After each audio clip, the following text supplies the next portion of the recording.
Olá a todos, eu sou a professora Kate Bruni e estou aqui para mais um vídeo voltado à formação de pais. O tema de hoje é a preparação do ambiente para o ensino remoto. O vídeo vai ser encaminhado via WhatsApp e também vai estar disponível no meu canal do YouTube, Kate Bruni Formação. Lá você tem acesso a uma coletânea de vídeos voltados à formação de pais, com o objetivo de dar ferramentas e informações aos pais para ajudar os seus filhos no processo pedagógico. As dicas e os conceitos do vídeo de hoje foram embasados na leitura do livro Como Criar um Adulto. Essa é a capa do livro. A autora é a Julie Lythcott. Ela é uma pedagoga coordenadora de Harvard e tem 2 filhos adolescentes. E baseado nas suas experiências e nos seus estudos, ela escreveu então esse livro como um guia auxiliador dos pais. Ele traz bastante dicas e informações importantes para os pais ajudarem seus filhos a desenvolver as competências profissionais, acadêmicas, na vida familiar e na vida pessoal também. Fica a dica, é uma leitura muito interessante para todos os pais. Vamos começar então. A primeira dica de hoje é que os alunos precisam separar seu tempo dedicado às atividades escolares, das atividades domésticas e atividades de lazer. Outra dica é que para obter um bom resultado nos estudos, os alunos precisam estar tranquilos, bem alimentados, descansados, concentrados, animados, precisam estar focados naquilo que eles irão fazer e precisam estar com a mente tranquila. Para isso, é bom evitar, antes do momento da aula, muito contato com a internet, TV, games e muita tecnologia, porque daí o aluno já vai para a aula com a cabeça com muita informação, cheia de muita informação, e ele se sente cansado cognitivamente. Então, o interessante é isso, que ele vá com uma mente mais tranquila para sua aula online. Outra coisa que precisa ser pensada é no local. Tem que ser um local adequado para o estudo. O aluno precisa, então, de um local organizado, limpo, um local confortável, iluminado, arejado. Ele precisa ter, então, uma carteira, uma escrivaninha, uma mesa da altura adequada dele. Precisa ter uma cadeira com encosto, também na sua altura, que seja confortável. Então, ele precisa um local sem poluição sonora, quer dizer, sem barulho, sem conversas paralelas, porque as crianças e adolescentes se distraem facilmente. Então, precisa desse local, ou seja, um local específico da casa preparado para seu estudo online. Outra questão, ele precisa também de todo o material acessível a ele. Então, todo o material que ele vai usar durante a sua aula precisa estar ali à disposição. Lápis, caneta, borracha, caderno, os livros das aulas daquele dia precisam estar todos à sua disposição. E, lógico, o equipamento eletrônico pronto e ligado para a sua aula. Caso ele não consiga ligar o equipamento, dependendo da idade, são os pais que ligam e já deixam tudo organizado. O ideal é organizar todo esse material, esse equipamento, 10 minutos antes do início das aulas. Então, o aluno vai já com o equipamento montado. Eu, particularmente, gosto da aula online por meio do notebook ou de um computador.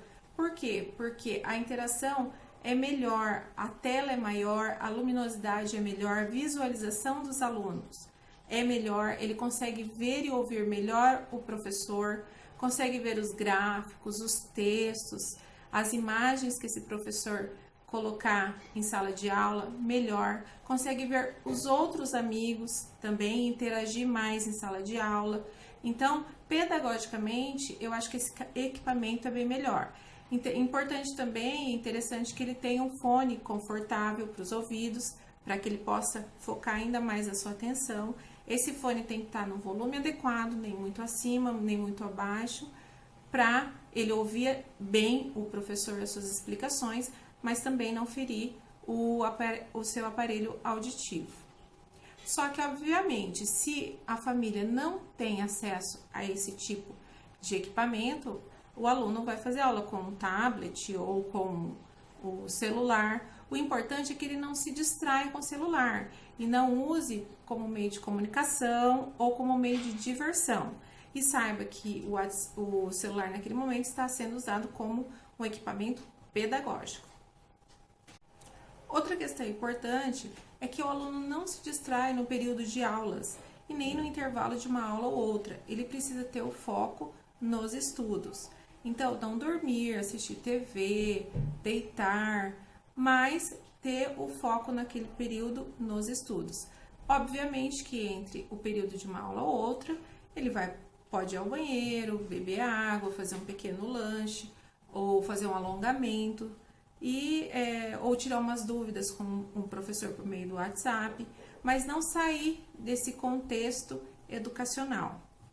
Os pais também precisam fixar ao aluno um momento de tarefas diárias, porque a tarefa, principalmente nesse momento de ensino somente remoto, é muito importante. É um momento que o aluno vai relembrar e fixar tudo aquilo que ele viu na aula com o professor. Então, esse momento de tarefas pode ser estipulado e combinado com os filhos, de acordo com a realidade e o contexto de cada família. Né? Pode ser no contraturno, no outro período, ou pode ser logo depois das aulas, mas precisa ser realizado todos os dias. Outro acordo que os pais precisam fixar com os filhos é o horário de estudo para a semana de provas. Os filhos precisam saber que nessa semana precisam estudar um pouco mais para relembrar todo o conteúdo mediado pelo professor durante o mês ou durante o bimestre. Nesse momento que ele vai internalizar o conteúdo e ele precisa de um tempo maior para os estudos, para fazer uma avaliação tranquila. E, partindo então para o final, gostaria de relembrar a importância de uma companheira de todos os alunos, que é a agenda. Todos os alunos precisam ter uma agenda para guardar as informações, porque é muita informação, né? Para os pais, para eles se organizarem. Então, a agenda é um material que sempre deve estar à mão do aluno. Essa agenda tem que ser bem intuitiva, bem clara, com dias do mês, dias da semana, horários. Tem que ter o horário semanal das aulas por disciplinas, com os nomes dos professores. E nessas agendas, eles têm que anotar as tarefas do dia, os trabalhos, as datas de entrega de trabalho, porque tem muitos alunos que fazem as tarefas e fazem os trabalhos e esquecem de enviar. Por isso é importante que a agenda seja consultada todos os dias, antes da aula, durante a aula, para anotação das datas e também após as aulas, e durante as tarefas e durante o estudo para as avaliações. Por quê? Porque na agenda vai ter o conteúdo que o aluno terá que estudar, as páginas dos livros, quais as datas de entrega dos trabalhos. Então, tudo vai estar na agenda dele. E o exemplo prático para finalização. Se o aluno, por exemplo, estuda de manhã, o ideal é que ele durma bem, tenha uma boa noite de sono. Durma, por exemplo, vou dar um exemplo, né? Cada um se adequa, mas geralmente os adolescentes e as crianças precisam de 9 a 11 horas de sono para acordar bem e disposto. Então, por exemplo, dorme às 10 horas no dia anterior, acorda às 7 da manhã e começa a aula online às 8. Então, o ideal é que ele acorde uns 40 minutos a 1 hora antes. Acordou, já abre a janela, já sente o sol, já vê o sol. E isso já vai despertando e preparando o seu psicológico para o momento dos estudos. Já arruma a cama, arruma seu espaço, arruma seu quarto e também troca de roupa, porque ele vai tirar o pijama, a roupa que dormiu, para colocar já uma outra roupa. Isso vai também levando ele a focar no momento dos seus estudos. Faz a sua higiene pessoal, já lava o rosto, já dá mais uma despertada. Depois toma seu café da manhã nutritivo, que também já vai revigorá-lo. E daí ele vai para o seu espaço de aula. Lá, o ideal é ele começar a se organizar pelo menos 10 minutos antes, já colocar sua agenda, os seus livros, os seus cadernos, todos de forma organizada, de acordo com as aulas, e também o equipamento ligado. Caso ele não consiga ligar por ser muito pequeno, os pais auxiliam e ligam esse equipamento pelo menos 10 minutos antes. Já tem que estar ligado, porque qualquer problema, qualquer dificuldade, para dar tempo de entrar em contato com a escola ou entrar em contato com o professor, para que ele possa não perder essa aula. E é isso, gente. As dicas de hoje são essas. No próximo vídeo eu vou dar algumas dicas mais pedagógicas. Como estudar para a prova com seu filho, como fazer uma revisão de conteúdo, algumas coisas assim mais focadas mesmo no estudo. É isso, obrigada pela atenção de todos. Até o próximo vídeo. Tchau, tchau!